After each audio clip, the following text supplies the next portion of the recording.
Do you know how just in 1 second you can forecast the price, like in this example?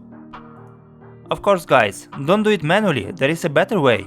For example, in this case we have the total profit of 7,000, our selling price is 25, and the point is which price should we set to get our goal of 10,000. Of course you can increase the price manually by 26, 27, 28 and so on, but it will take so much time if you have a lot of data. First of all, you need to go to the data section, click on the cell where you wanna get your result.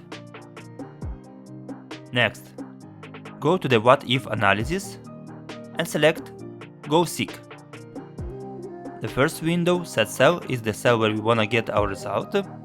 Then to value we write our goal target, in this case is $10,000, and by changing cell, it means we select the cell of our selling price that should be modified.